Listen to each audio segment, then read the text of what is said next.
Hello friends, Sudhir mega mind IAS में आपका स्वागत है। इस चैनल पर हम इंफॉर्मेटिव, एजुकेशनल और मोटिवेशनल टॉपिक पर चर्चा करते हैं। इसी क्रम में हम आज इजराइल और फिलिस्तीन के संघर्ष के बारे में बात करेंगे। इजराइल और फिलिस्तीन का संघर्ष आजकल चर्चा के केंद्र बिंदु में है। यह चर्चा के केंद्र में तब आया जब हाल ही में हमास ने लगभग 5000 रॉकेट से इजराइल पर आक्रमण कर दिया। इजराइल ने वार ऑफ स्टेट अलर्ट की घोषणा करते हुए तुरंत जवाबी कार्रवाई शुरू कर दी। यहाँ पर इंटरनेशनल रिलेशनशिप के एक्सपर्ट्स का ये मानना है कि इजराइल और फिलिस्तीन के संघर्ष में कहीं न कहीं जियोपॉलिटिकल एंगल भी छिपा हुआ है, क्योंकि एक रिपोर्ट में दावा किया गया है कि अमेरिका और सऊदी अरब के बीच एक डिफेंस पैक्ट होने वाला था, जिसके तहत अमेरिका सऊदी अरब की सुरक्षा की गारंटी लेगा तथा बदले में सऊदी अरब को इजराइल को लेकर अपनी मांग को छोड़ देना होगा। इस बात का पता हमास को चल गया और उसने इजराइल पर आक्रमण कर दिया, जिसके चलते यह डिफेंस पैक्ट स्थगित हो गया है। तो इजराइल और फिलिस्तीन के बीच जो संघर्ष है, कहीं न कहीं इसका कारण जियोपॉलिटिक्स ही है। तो जियोपॉलिटिक्स का ये खेल इजराइल और फिलिस्तीन के संघर्ष में आज से नहीं, काफ़ी लंबे अरसे से चला आ रहा है और चलता रहेगा। खैर, हम आगे बढ़ते हैं और इजराइल और फिलिस्तीन के संघर्ष में जो इम्पोर्टेंट फैक्ट और कॉन्सेप्ट हैं सिविल सर्विसेज के लिए और अन्य एग्जामों के लिए, उनको देखते हैं। इजराइल और फिलिस्तीन के संघर्ष को हम दो भागों में बांट सकते हैं: प्राचीन इजराइल और फिलिस्तीन संघर्ष और आधुनिक इजराइल फिलिस्तीन संघर्ष। प्राचीन इजराइल फिलिस्तीन संघर्ष को हमने प्रीवियस वीडियो में देखा। हमने उसमें ये देखा कि कैसे इराक में रहने वाले यानी मेसोपोटामिया में रहने वाले पैगंबर इब्राहिम और फिर मिस्र में रह रहे पैगंबर मूसा कैसे इजराइल राज्य की स्थापना करते हैं, फिर इजरायली राज्य को मजबूती प्रदान करते हैं किंग साउदुल, किंग डेविड और किंग सुलेमान। इस तरह के मजबूत इजराइल राज्य की स्थापना होती है।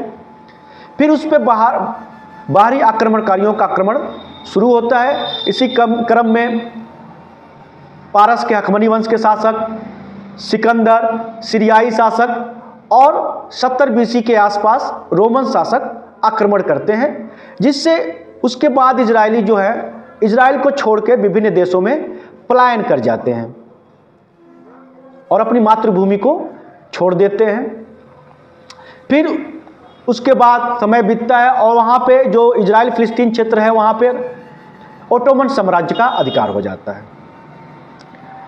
जब ओटोमन साम्राज्य का डिक्लाइन होने लगा और यूरोप में राष्ट्रवाद की लहर 19वीं शताब्दी के उत्तरार्ध में चलने लगी, वहीं से इजराइल और फिलिस्तीन के आधुनिक संघर्ष की कहानी स्टार्ट होती है।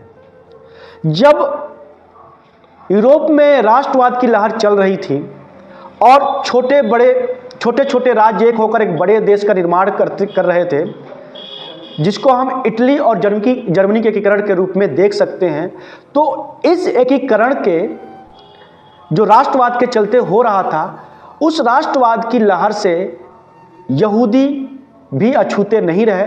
उनमें भी अपनी मातृभूमि को पाने का लालसा जगा, राष्ट्रवाद के बीज उनमें भी पनपे और 1897 में इजरायलियों ने जियोनिस्ट आंदोलन की शुरुआत की। जियोनिस्ट आंदोलन के तहत इजरायली जो है धीरे धीरे फिलिस्तीन की तरफ मूव करने लगे। क्योंकि इजराइल वाला क्षेत्र अब फिलिस्तीन के नाम से जाना जा रहा था, तो धीरे धीरे वो फिलिस्तीन की तरफ मूव करने लगे। उसके बाद प्रथम विश्व युद्ध के समय जब मित्र राष्ट्र जर्मनी ओटोमन साम्राज्य को पराजित कर रहे थे, उसी दौरान 1917 में बाल्फोर घोषणा होती है। विद्वान ये मानते हैं कि आधुनिक संघर्ष के जो बीज हैं इसी बाल्फोर घोषणा में निहित हैं। ब्रिटेन के विदेश मंत्री सर आर्थर बाल्फोर यह डिक्लेरेशन करते हैं 1917 में कि फिलिस्तीन इजरायलियों को दे दिया जाएगा विश्व युद्ध के बाद, और वहाँ पे यहूदियों को फिर बसाया जाएगा। लेकिन वहीं दूसरी तरफ ब्रिटेन जो है रूस और फ्रांस के साथ एक गुप्त समझौता करता है जिसका नाम होता है साइक्स-पिकोट एग्रीमेंट। इस एग्रीमेंट के तहत ये तीनों तय करते हैं कि मध्य पूर्व को बांट दिया जाएगा विश्व युद्ध के बाद।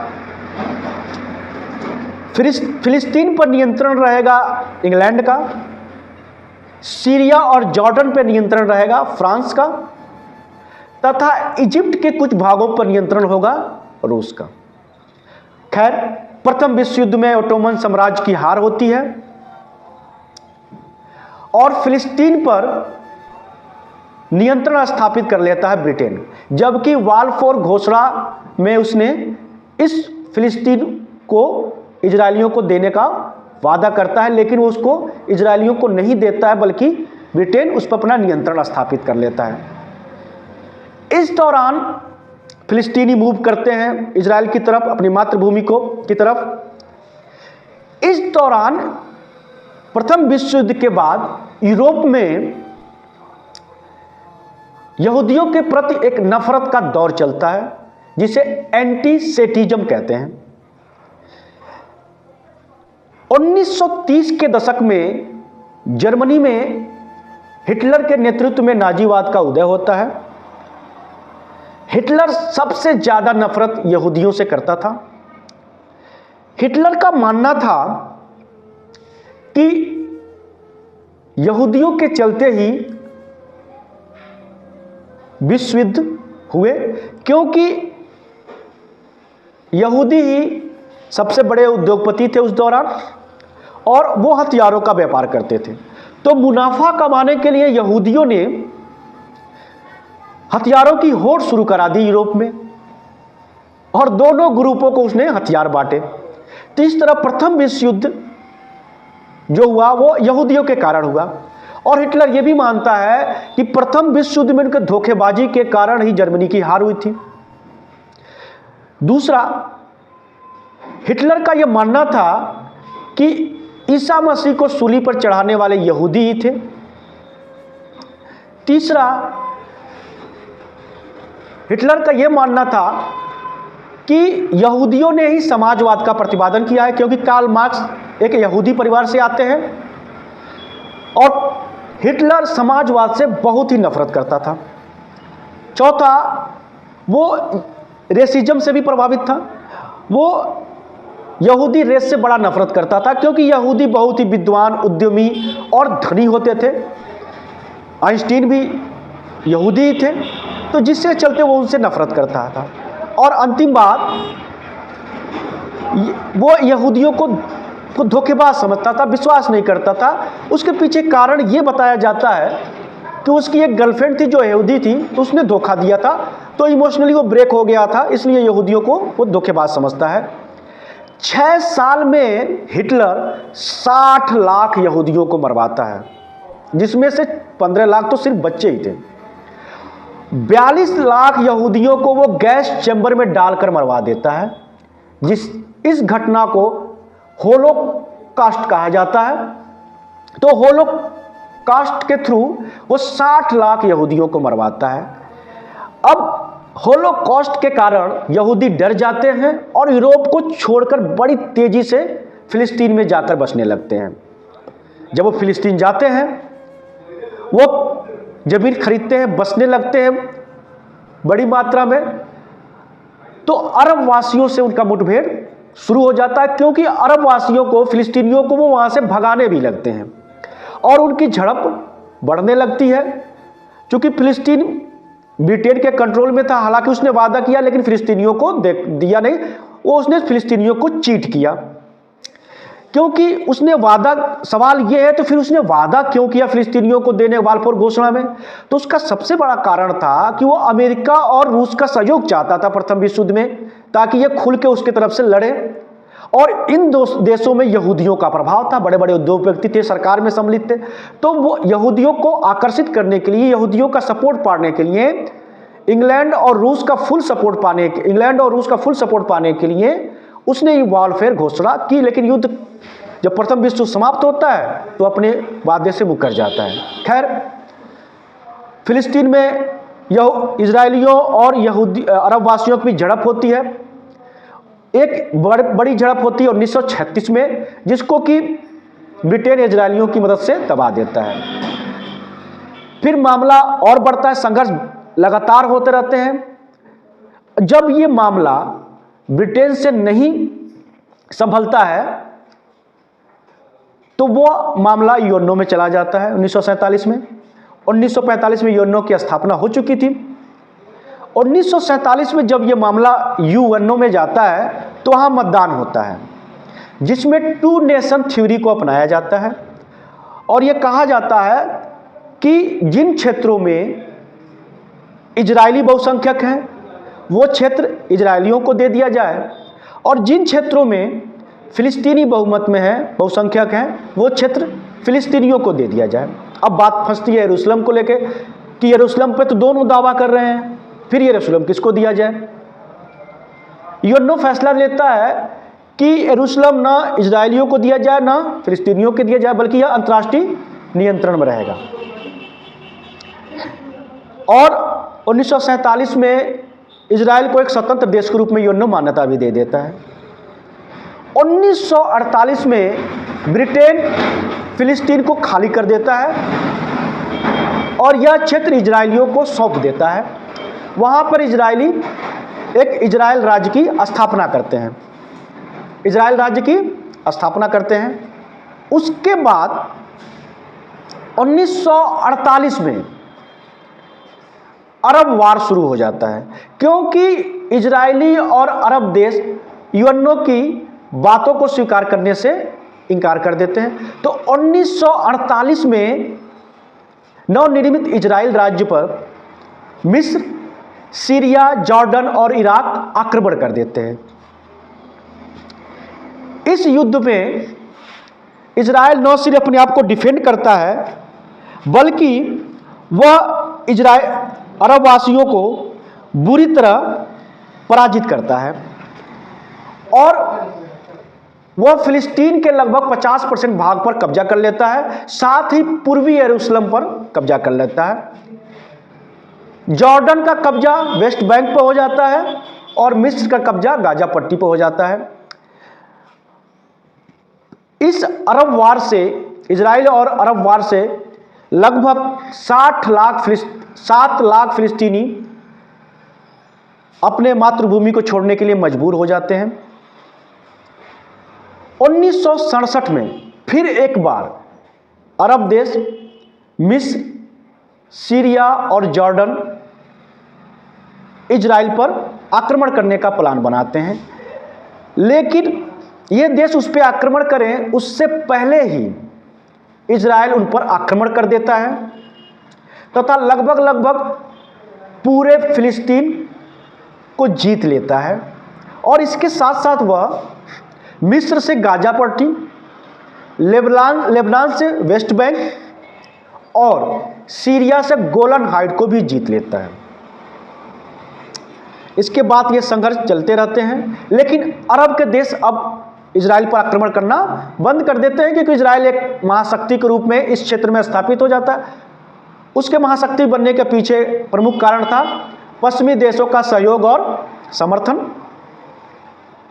लेकिन इसी दौरान यासिर अराफात के नेतृत्व में फिलिस्तीनी राष्ट्रवादी आंदोलन तीव्र होता है और यासिर अराफात PLO फिलिस्तीन लिबरेशन ऑर्गेनाइजेशन नामक एक पार्टी का गठन करते हैं, जिसका उद्देश्य होता है कि लोकतांत्रिक तरीके से इजराइल को फिलिस्तीन को इजराइल से मुक्त कराना और उसे एक स्वतंत्र राष्ट्र के रूप में मान्यता प्रदान करवाना।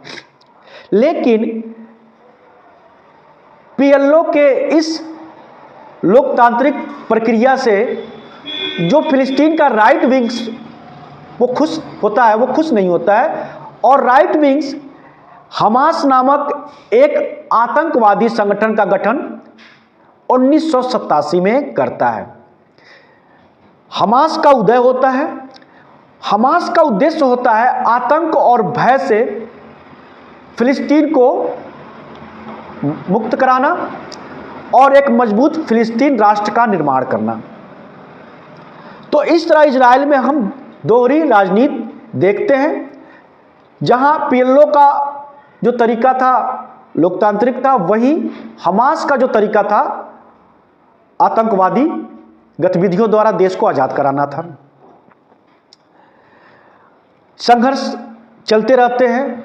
फिर दोनों देशों के बीच 1993 में नॉर्वे के ओस्लो में एक समझौता होता है, जिसे ओस्लो समझौता कहते हैं।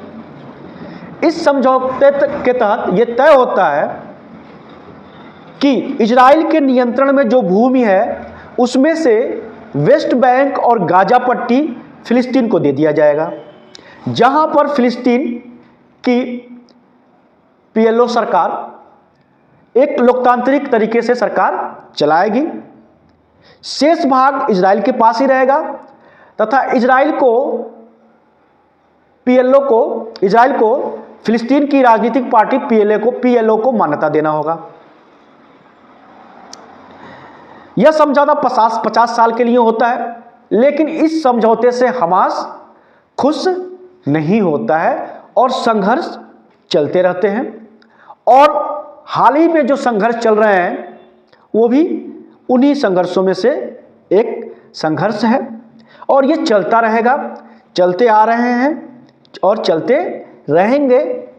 अब बात करते हैं समाधान की कि इसका समाधान क्या है। तो अगर आप इंटरनेशनल रिलेशनशिप के एक अच्छे स्कॉलर हैं, स्टूडेंट हैं और जियो पॉलिटिक्स को यदि आप अच्छे से समझते हैं और वेस्टर्न कंट्री के डिप्लोमेसी को और फॉरेन पॉलिसी को आप अच्छे से समझते हैं, तो आप स्पष्ट रूप से जान सकते हैं कि इसका कोई भी समाधान निकट भविष्य में निकालना असंभव है।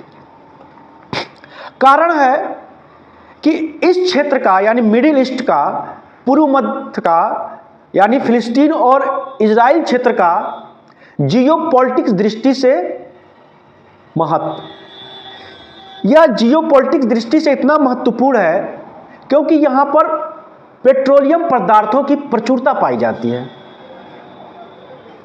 और ये पेट्रोलियम पदार्थ में काफ़ी समृद्ध है ये देश, ये अरब के देश। और हार्टलैंड थ्योरी के अनुसार जो मध्य पूर्व में राज करेगा वो पूरी दुनिया पर राज करेगा, ये आप जानते ही हैं।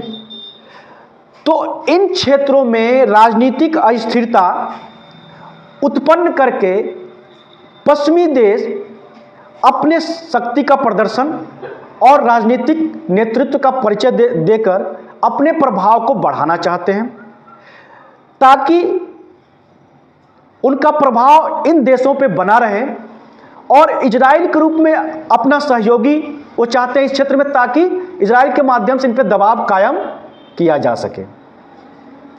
क्योंकि पश्चिमी देशों को यह हमेशा डर लगा रहता है कि कहीं मध्य पूर्व के देश पेट्रोलियम को एक हथियार के रूप में प्रयोग न करें, जैसा कि रूस प्राकृतिक गैस को एक हथियार के रूप में प्रयोग कर रहा है।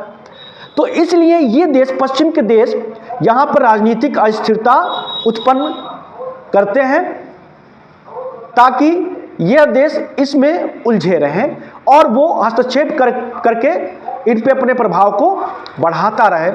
तो आप देख रहे हैं कि हमेशा देखिएगा, आप अगर अच्छे स्कॉलर हैं, स्टूडेंट हैं, तो आप देखिएगा इन क्षेत्रों में हमेशा टेंशन बना रहता है, जो पश्चिमी देशों की ही देन है। क्योंकि अंतर्राष्ट्रीय जो राजनीति होती है ना, वो इंटरेस्ट आधारित होती है। विदेश नीति जो होती है वो इंटरेस्ट आधारित होती है, ये हम सभी जानते हैं। तो निकट भविष्य में कोई भी अपने इंटरेस्ट को छोड़ना नहीं चाहेगा, और जब तक पश्चिम के देश अपने इंटरेस्ट को नहीं छोड़ेंगे, त्याग नहीं करेंगे, तब तक इजराइल और फिलिस्तीन के संघर्ष का समाधान कैसे निकलेगा? नहीं निकलेगा। और उसके अलावा एक और कारण है जिसके चलते समाधान निकलना असंभव प्रतीत हो रहा है, वो कारण है यरूशलेम। और ये हम अच्छी तरह जानते हैं कि चाहे देश हो, चाहे कोई समाज हो, या फिर सिंगल व्यक्ति हो, हमेशा धर्म का उपयोग अपने हितों के लिए किया गया है, और धर्म रूपी खिलौने से इंसान हमेशा खेलता आ रहा है और अपने राजनीतिक और आर्थिक महत्वाकांक्षा को धर्म के माध्यम से पूरा करता है। तो ये चीजें हम यरूशलेम के मामले में भी देख सकते हैं। यरूशलेम पर ईसाई, मुस्लिम और यहूदी तीनों दावा करते हैं और अपना पवित्र स्थान बताते हैं।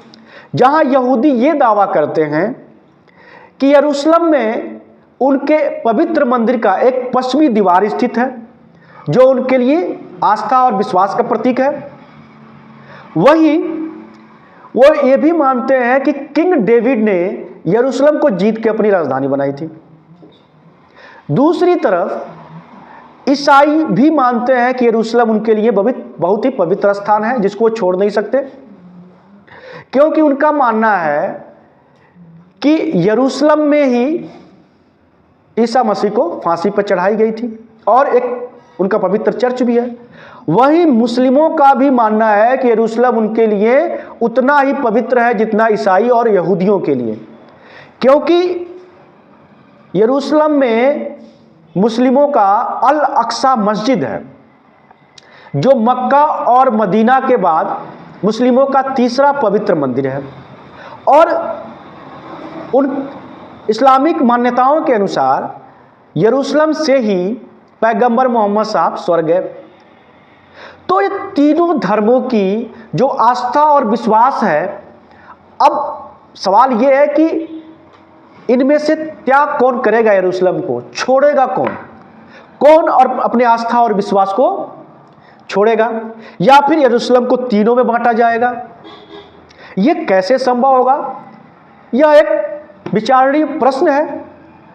फिलहाल गूढ़ समझ तो यही कहती है कि निकट भविष्य में इसका समाधान नजर नहीं आ रहा है, क्योंकि धर्म के माध्यम से लोगों ने सिर्फ अपना हित ही पूरा किया है, और धर्म के साथ हमेशा लोग खेलते आ रहे हैं।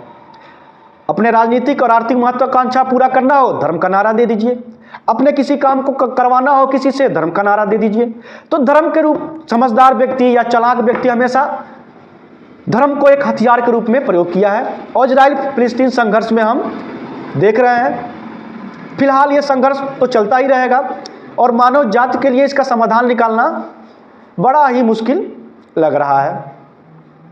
खैर, इजराइल और फिलिस्तीन के बारे में आपका क्या विचार है? आपका क्या मानना है? इसका क्या समाधान हो सकता है? इजराइल और फिलिस्तीन में किसकी मांग जायज़ और किसकी गलत है? अपने इन बातों को कमेंट बॉक्स में ज़रूर लिखिए, और अभी तक आपने मेरा चैनल सब्सक्राइब नहीं किया तो कर दीजिए। मिलते हैं नेक्स्ट वीडियो में। Till then have a nice day. Thank you very much.